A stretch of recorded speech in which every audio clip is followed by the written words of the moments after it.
The man suddenly notices something strange. He tells his wife that every so often, the same woman on a bicycle passes the intersection. Then a man carrying flowers appears, and after that, the same yellow car drives by. His wife doesn't believe him, but moments later, it happens again. The same woman, the same man with flowers, and the same yellow car. Truman realizes the pattern because they keep driving in circles, round after round, so he suddenly starts the car and keeps circling the streets. Then he announces that he's going to Atlantic City. But when he finally heads that way, the empty road suddenly fills with cars. He has no choice but to turn back. Then he starts circling again. This time, he says he's going to New Orleans. But instead of going there, Truman turns back onto the previous road. And just like that, the traffic disappears. Soon, Truman reaches a bridge. He gives his wife the wheel, closes his eyes, and hits the gas. She's terrified because Truman has always feared the ocean, but he refuses to stop. Then a fire suddenly appears on the road. His wife panics. Truman drives straight through it. Luckily, it turns out to be only smoke, but then warning sirens suddenly sound ahead. The road is blocked. A police officer tells them that a nuclear facility has a leak, and they must leave immediately. Truman believes him. But as they leave, the officer casually calls Truman by name. They have never met before. That's when Truman realizes something is wrong. Everything around him is fake, and he has been deceived for 30 years. A director created the ultimate reality show around his life. Truman has been filmed since birth. Billions of people watched him grow up. His hometown Sea Haven looks normal, but it is actually a gigantic studio. Everyone except Truman is an actor. Thousands of cameras record his life every day, and the show has never stopped. Every morning, Truman greets his neighbors before going to work. But one morning, something falls from the sky. He walks over and discovers a studio light.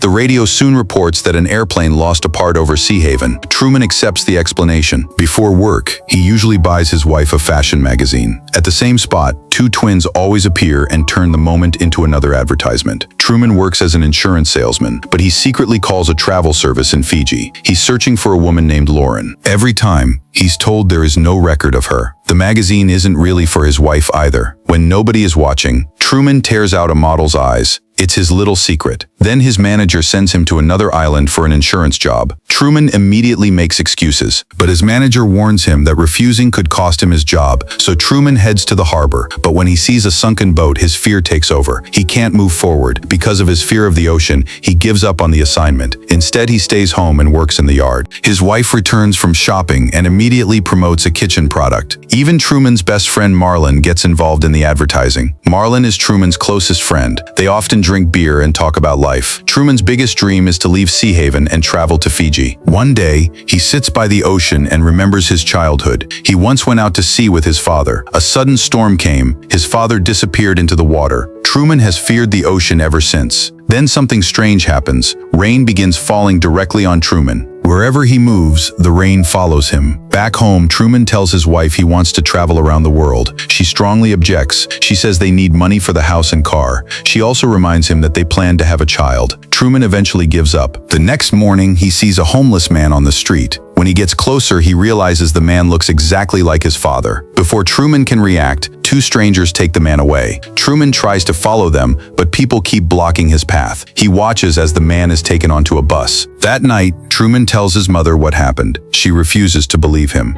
So Truman opens an old locked box. Inside are photographs of him and his father. After studying them, Truman becomes certain the homeless man really was his father. His wife suddenly enters the room. Truman quickly hides the photos and pretends to repair the lawnmower. After she leaves, he opens the box again. Inside is a red sweater. It reminds him of Lauren. The audience already knows who she is. Lauren was Truman's first love. They met in college. Truman immediately fell for her, but his future wife interrupted them. She pretended to hurt her ankle and distracted Truman. Lauren disappeared. Later, Truman found her in the library and asked her out. Lauren secretly warned him that they couldn't talk there. She led him away from the cameras. Then they ran toward the beach. Lauren finally told Truman that everyone around him was pretending. She tried to explain that his entire life was being watched. But before she could finish, a man claiming to be her father took her away. He told Truman that Lauren had serious problems. Then she disappeared. All Truman had left was her red sweater. Under the director's orders, Truman eventually married another woman. That's why he secretly tore the eyes from magazine models. He was trying to recreate Lauren's face. Meanwhile, Lauren watched the show from home. Years passed, but Truman never understood her warning, until one day his radio suddenly malfunctioned. The broadcast began describing Truman's movements in real time. He immediately knew something was wrong. The station quickly changed frequencies and claimed it had accidentally picked up a police channel. But Truman wasn't fooled. Instead of going to work, he wandered around town. He secretly watched everyone. Soon he noticed a pattern. The same people appeared in the same places every day. The cars followed the same routines too. Someone also seemed to be following him. Truman started running randomly. He entered a building he'd never visited before. Inside the elevator, he discovered a staff lounge instead. 2 security guards quickly removed him. Later, Truman bumped into a worker. The worker barely reacted. It was all too strange. Truman began questioning his entire world, and his determination to escape grew stronger. Truman starts to suspect that even the streets are being controlled. He notices that people seem to repeat the same routines without realizing it. Every morning looks almost identical. That is what makes the pattern so difficult to ignore. At work, Truman also notices that his coworkers behave strangely. Some conversations sound less like normal conversations and more like rehearsed lines. The more he observes, the more suspicious he becomes. He starts testing the people around him. He changes direction without warning. He takes unexpected turns, and each time the world seems to react before he does. It is as if someone is controlling the town from behind the scenes. Meanwhile, the show's producers continue trying to keep everything under control. Whenever Truman gets close to discovering the truth, they create another distraction. They use traffic, they use advertisements, they use fake emergencies, they even use the people Truman trusts most. But every failed attempt only makes Truman more suspicious. The biggest problem is that Truman still doesn't know whom he can trust. Even his wife seems unable to have a normal conversation with him. Whenever he asks a serious question, she changes the subject. Whenever he talks about leaving, she finds another reason to stop him. Truman begins to realize that his entire life may have been carefully planned. His job, his marriage, his daily routine, even his fear of the ocean. Nothing seems accidental anymore. That realization changes Truman completely. He is no longer simply curious. He is determined to find the truth. That night, the director sends Truman's mother to visit. She tries to convince Truman to start a family. The goal is to give him another reason to stay. But Truman notices something strange in his wedding photos. His wife's fingers are crossed. To him, it is another sign that she is lying. The next morning, Truman tries to talk to her. Instead, she hurries off to work. She claims she has an important surgery. Truman follows her to the hospital. A nurse stops him and refuses to let him see his wife. Truman pretends to leave. Then he secretly follows the nurse. A group of patients suddenly blocks the hallway. Truman moves around them. Then another medical worker blocks his path with a cart. Finally, Truman reaches the operating room. The scene inside makes no sense.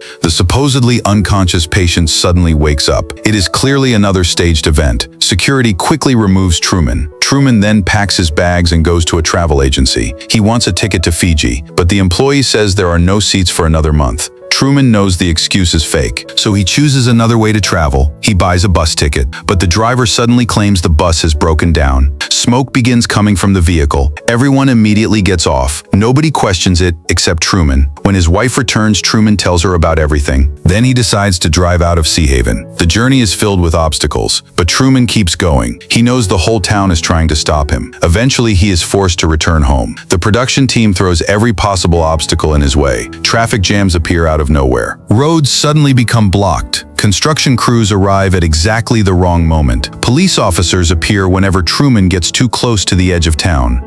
Yet Truman keeps trying. Each failed escape teaches him something new. The town isn't simply strange. The town is reacting to him. That night, Truman questions his wife about their marriage. She becomes nervous. Then she suddenly starts promoting a cocoa drink. Truman demands to know who she is talking to. His anger frightens her. She grabs a kitchen tool for protection. Truman takes it away. Her reaction finally exposes the truth. There have to be cameras nearby. Truman demands answers. Then someone knocks on the door. Marlon walks in carrying beer. Truman's wife immediately rushes toward him, but Truman slowly calms down. Outside, he tells Marlon everything. They have been best friends since childhood. Truman trusts him completely. Marlon listens and speaks with warmth. His words almost convince Truman, but Marlon pauses at the wrong moment. Truman realizes that even his best friend is acting. Then the director makes his biggest move. He brings Truman's father back. The reunion is designed to make Truman stay. It works. The emotional scene pushes the show's ratings higher. The director originally planned to keep Truman's father alive, but Truman had always dreamed of becoming an explorer. So the director created the story of his father's disappearance to make Truman fear the ocean.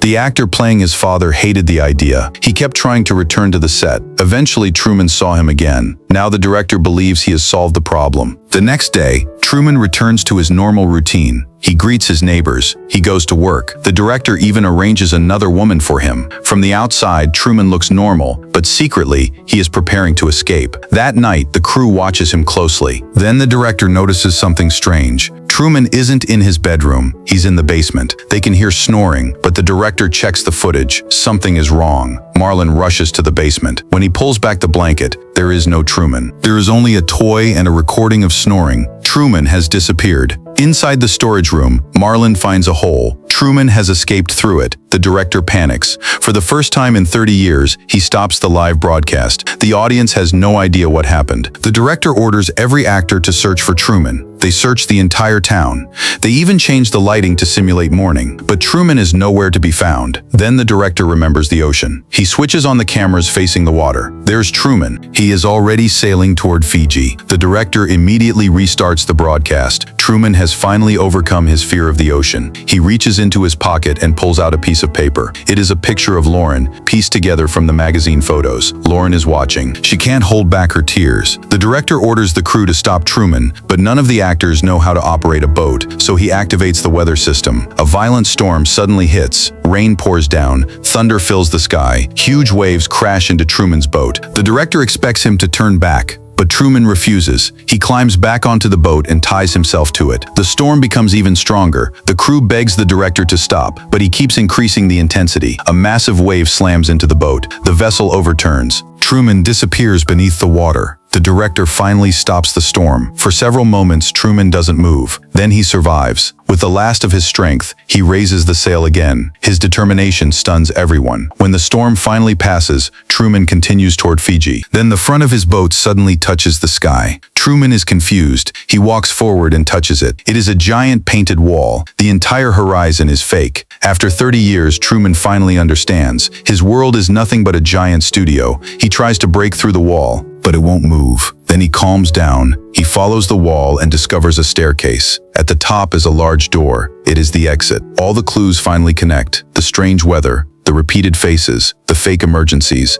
the advertisements, the cameras, his father's disappearance, Lauren's warning. Everything was part of the same enormous lie. For 30 years, Truman was the only person who didn't know the truth, but now he finally does. And that is why the director becomes desperate to stop him. The director finally speaks directly to Truman. He explains that Truman's entire life has been a TV show. Millions of people have watched him grow up. The director claims the show has brought people happiness. He tells Truman that everything around him is artificial, but Truman himself is real. That's why people care about him. The director begs Truman to stay. He says the outside world will contain lies too, but in his world, Truman will always be safe. The director speaks like a father trying to protect his child. He reminds Truman of everything they have shared. He tells Truman that he belongs there, but Truman remains silent. The director grows nervous. Millions of people are watching. He asks Truman to say something. Truman finally turns toward the camera. Then he gives his familiar farewell. Good afternoon, good evening, and good night. Then Truman makes his choice. He walks through the door. He steps into the darkness beyond the studio. For the first time in his life, Truman is free. Around the world, viewers celebrate his escape. The 30-year broadcast finally comes to an end,